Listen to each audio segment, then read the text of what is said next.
Most people think the Reze Arc is a love story. It's not. It's a story about the chick. In the end, what Denji wants isn't Reze or power, even Makima. He just needs someone. He needs a body to feel the vacancy. He needs someone to warm the sea next to him.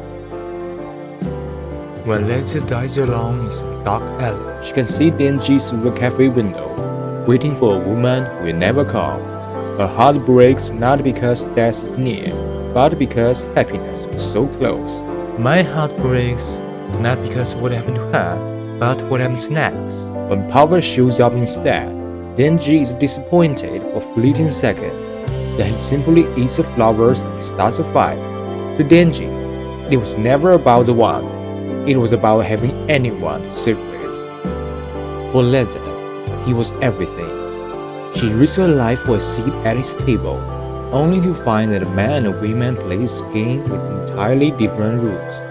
When men say I love you, they want the comfort, the touch, the presence. But for a woman, love is meaningless unless it is for that man. Women are the most sophisticated players. They lie effortlessly and flawlessly. A laugh, a blush, adoring looks, orgasm. They fake everything to get what they want. Men only know what the women allow them to know. But here's the irony. Denji survives because he's a fool. One minute, he's ready to protect the girl, he's dressed away at all costs. Next minute, he's fighting power, a bouquet of flowers, and concealer singer. Whatever will be, will be. Reze was built as a killing machine. She was supposed to be totally rational. When she shoved Denji aside, she said, Denji is better at what she do without even trying. He's basically an animal, instinctual. Reze is a great actress. Denji may be stronger than Reze, but make no mistake, men are the weaker sex. However, women's choices are more risky. A man can lie to himself 1,000 times and keep living as long as the chairs feel. But when a woman finally gives her heart away, she can't afford the failure, because for her, there's no one else who can take that seat. To see the work of some creator is to feel closer to them. To see the work of Tatsuki Fujimoto is to feel closer to life. The direction and animation bring to the film a combination of sumptuousness and detail. From a shocking stylization of Reze biting off Denji's tongue twice during their kisses, to the complex, ceiling-level battle choreography, to the sublimely romantic, almost impressionist posing. At times, the work is so visually dense that I find myself freezing the frame simply to appreciate the compositions. These are not just scenes. They're poignant, clever montage that overflow with cinematography of color and shadow. There are no wasted moments. The camera lingers on the silence of a cafe just as intently as it captures the glow of the street. The taste of blood, the cool of the water, the haunting reason of edit. To attend the Reze Arc is to be for a time in the company of people we would like to know, and then to realize that in various ways, they are ourselves. If the directing creates a world, the acting provides an air. It was one of the greatest emotional experiences of the time. It's an anime that exists so resolutely on the level of emotion that possibly only Ueda Reina, of all living voice actresses, would have played its lead. Who else can act with such blinding beauty and yet imply danger so sharp it cuts through the screen? She's the sun. She gives you hope, then turns you to ash. She's the archetype of the woman. Ueda's genius is most visible when Reze is seducing Denji with the dream of school. She weaves a story of school day happiness, dangling a normal life in front of a boy who has never had one. When Denji admits she wishes he could go too, we see the first crack in the mask. School becomes a symbol for everything they can have, an ordinary happiness. In the classroom, Reze's facade lifts. She asks if Denji doesn't find his life abnormal. Denji shrugs off, saying he's happy because he gets 3 meals a day. But Reze softly retorts, isn't that just a norm in Japan? She came to seduce a target, but she was once seduced. She expects Denji to be someone different, a monster or a hero. Instead, she found that Denji is just like her remembered self. Reze sets the bar so high that she becomes a dangerous adversary for any fellow actor. To stand across from her, you have to ensure every I is dotted and every T is crossed. Even the smallest grain of defense would ruin the spell. Kikunosuke Toya meets that challenge by refusing to act at all. He plays Denji as the unmovable object that Reze can predict or control, where Reze is struggling with the realization that they are the same. Denji is simply sitting there, his entire existence narrowed down to the primal need for presence to be near him. The tragedy is that Fujimoto never writes this emotion directly. His real thoughts hide in the corners of frame.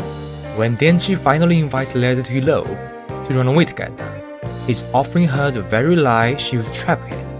Reze, the actress, finally drops the mask and moves hard away. She does so at a terrible cost. In this game, women's choices are more risky because they play for the one, while the beast is simply looking for anyone to fill the empty chair. If the acting provides an air, the music is the soul. Music can often evoke emotion more surely and subtly than screenplay ever could. We are moved by certain operatic areas, even when the words seem like nonsense, because the melody bypasses the brain and hits the nervous system directly. Jane Doe is that area. The name signifies a mysterious individual concealing their identity, but it's also the term forensic examiners used for unnamed dead bodies. It is a perfect title for a Soviet weapon who was never supposed to have a heart. In the end, this lab rat longing to flee to the countryside becomes just another Jane Doe, dominated by the control devil. The life and the humanity she briefly possessed dissipate into the rainy alleyway. The lyrics review a school dream for what it was, a fleeting delusion. The song speaks of walking barefoot on glass, leaving red footprints for someone to follow. It's a haunting metaphor for her final walk. She's a superior mind, reduced to a girl hoping the beast is smart enough to find her. But the beast operates on a different frequency. Denji meant it when he said handling her over would be like a fishbone stuck in his throat forever. He meant it when he said he couldn't lose her. That is the fundamental difference between the players. Women know they are lying when they lie, and they seldom give their heart away.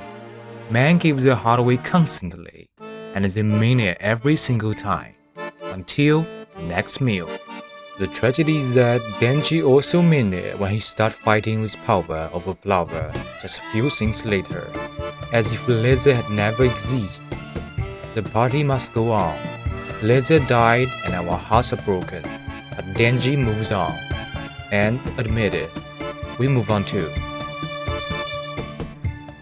Fujimoto takes your heart, puts it out, throws it into oven preheat to 450 degrees, bakes it in a light honey glaze, and serves back to you on a bed of rice.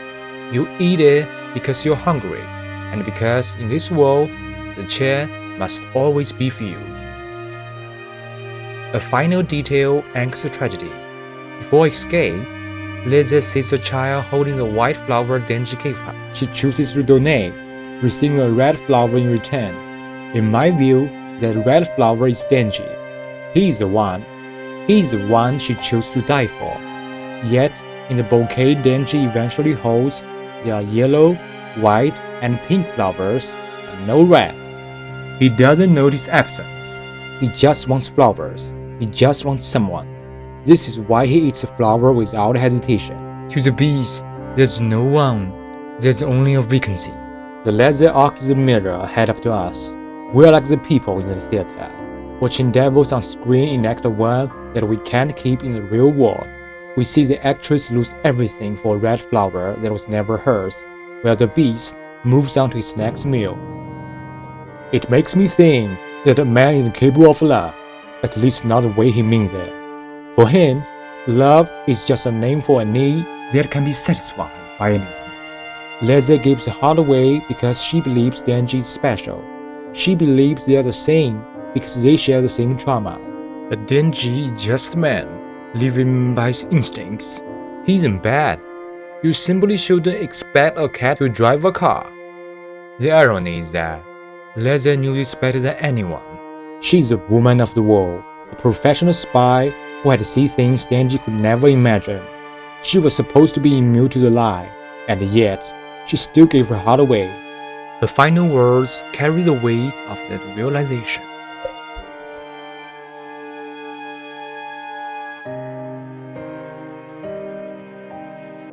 Life is just a series of doors and bridges and gates.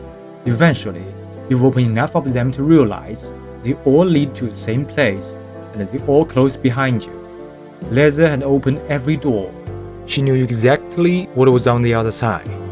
Yet, the decision to open the next door, to hope for something different, is what makes us ridiculous and pathetic, but it's also what makes us alive. Reze finally made the wrong choice. And for a brief moment, life began. She's more than a weapon. She's human.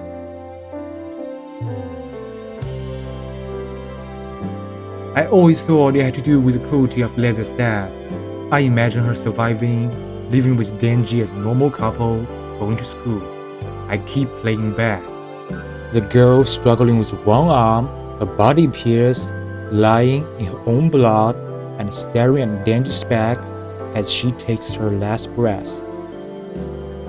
Still, I think it might have been the foolishness of her being human that was making me cry.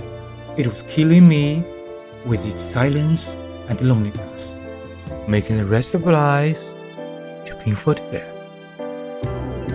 And so we weep, just like Denji, not knowing why our tears flow. We aren't crying for Reze. We're crying because the party must go on, the chair must be filled, and we, just like Denji, are already reaching out for the next person to hold.